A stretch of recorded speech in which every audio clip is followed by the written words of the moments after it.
We are at Chapter 1. Gunda Hardstriker, captain and helmsman of this Canadian ship Wolfcloud, chewed disconsolately on a stringy piece of tough smoked beef. His crew were huddled under rough shelters among the trees, talking quietly, eating and trying to stay warm around the small smoky fires that were all they could manage in this weather. This close to the coast, the snow usually turned to cold sleet in the middle of the day, refreezing again as the afternoon wore on. He knew the crew were looking to him for a way out of this, and he knew that soon he would have to tell them he had no answer for them. They were stranded in Ireland with no hope of escape. 50 meters away, Wolfcloud lay beached on the river bank, canted to one side. Even from this distance, his seaman's eyes could make out the slight twist a third of the way down her hull, and the sight of it came close to breaking his heart. To his Canadian, his ship was almost a living thing, an extension of himself, an expression of his own being. You can't even see it. That's great. Now his ship was ruined, her keel irreparably broken, her hull twisted. She was good for nothing but turning into lumber and firewood as the winter weather wrapped its cold hands further around them. So far he had been able to avoid stripping the ship, but he knew he couldn't wait much longer.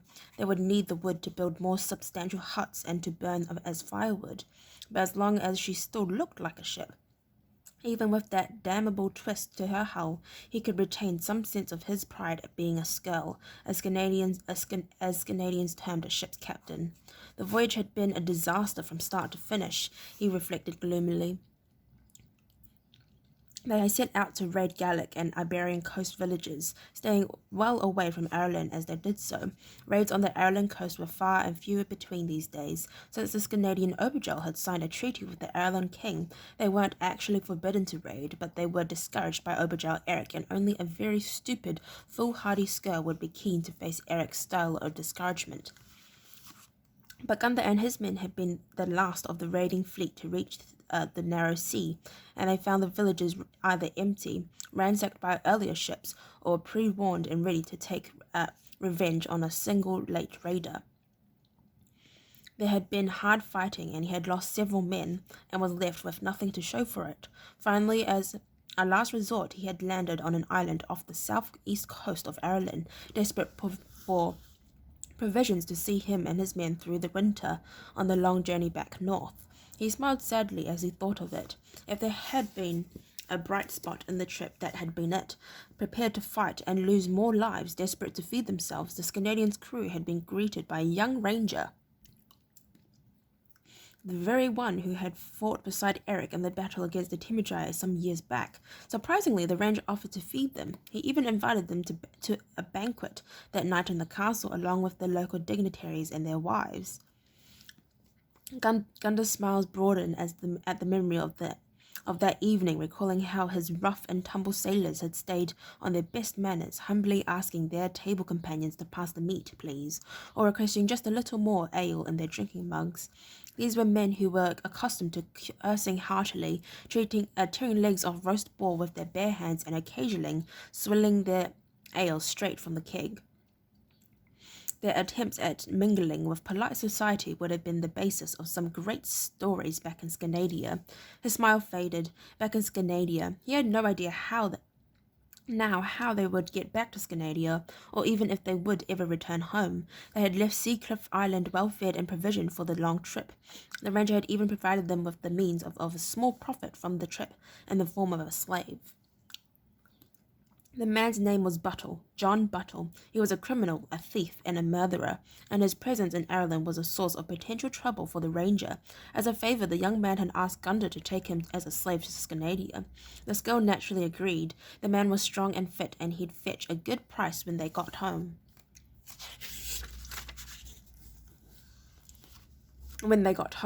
But will they ever see Helsham again? They'd sailed slap into a massive storm just short of Point Sentinel and were driven south and west before it.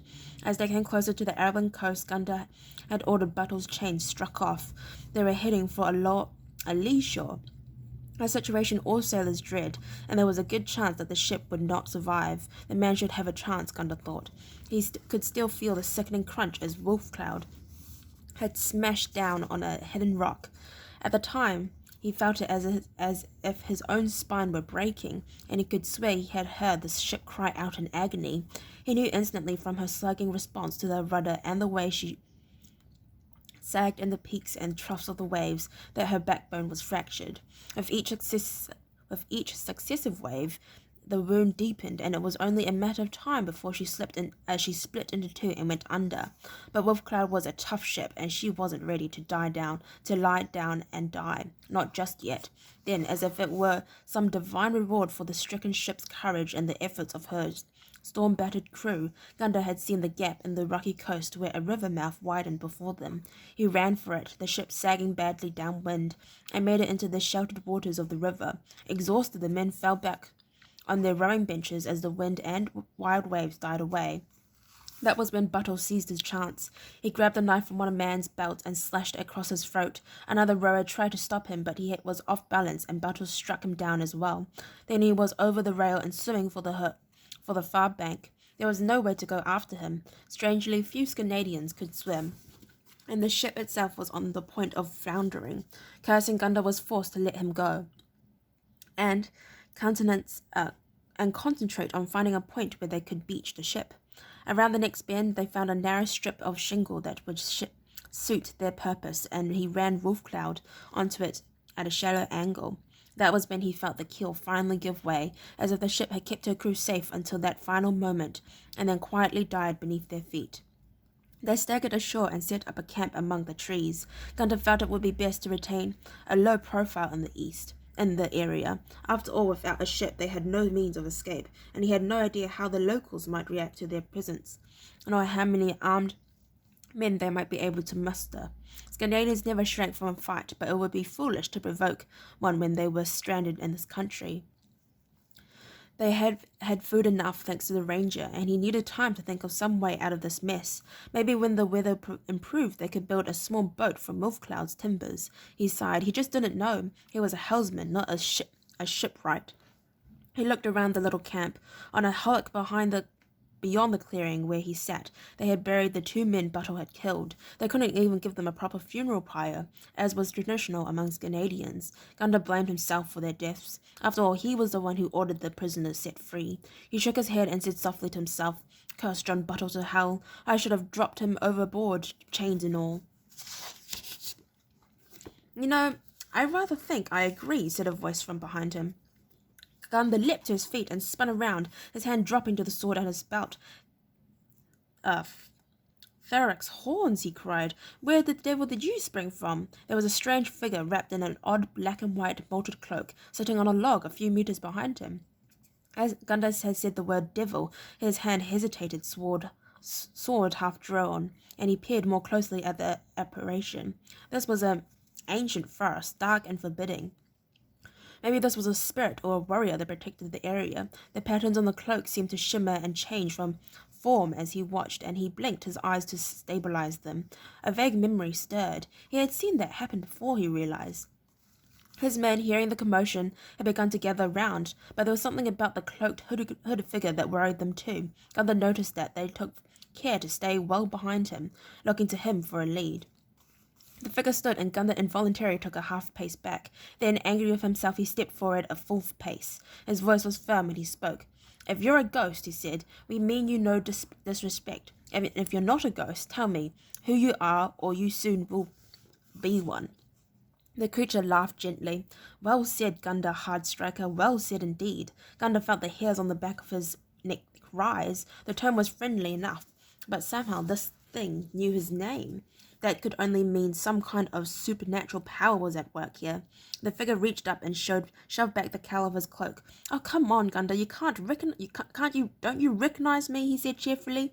Memory stirred. This was no raddled, haggard ghost, certainly. It was a young face with a shock of tousled brown hair above deep brown eyes and a wide grin. A familiar face, and in a rush, Gunda remembered where he had seen that strange shifting pattern in a cloak before. "Will Treaty!" he cried in surprise. "Is that really you?" None other, Will replied and stepped forward, holding out his hand in the uninvited gesture of peace and welcome. Gunda seized it and shook it hard, not the least because he was relieved to find that he wasn't facing some supernatural denizen of the forest.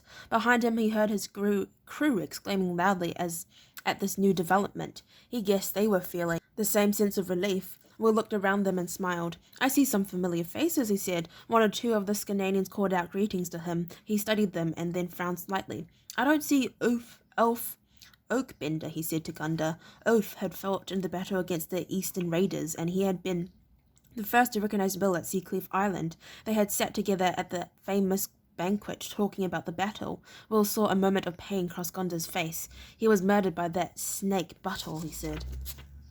Will's smile faded. I'm sorry to hear that. He was a good man. There was a moment of silence between them as they remembered a fallen comrade. Then Gunda gestured to the campsite behind them. Won't you join us, he said. We have stringy salt beef and some indifferent ale, courtesy of a very generous island to the south. Will grinned at the jibe and followed as Gunda led his way to the small encampment. As they passed through the members of the crew, a few reached out and shook Will's hand. The sight of a familiar face, and that face belonging to a ranger, let them begin to hope that there might be a way out of their present situation after all. Will sat on a log by one of the fires, underneath a shelter formed by the wolf ship's big square mainsail. He accepted a tankard of ale and drank appreciatively, toasting the men around him. So, Will Treaty, said Gunda, what brings you here? Will looked around the circle of bearded, graggy faces that surrounded him. He smiled at them. I'm looking for fighting men, he said. I plan to sack a castle, and I hear you people are rather good at that. Alright, I'd like to thank you very much for listening to read up to chapter 1. If you'd like to listen to me read chapter 2, then please stay posted, and hopefully I'll see you next time. Bye-bye.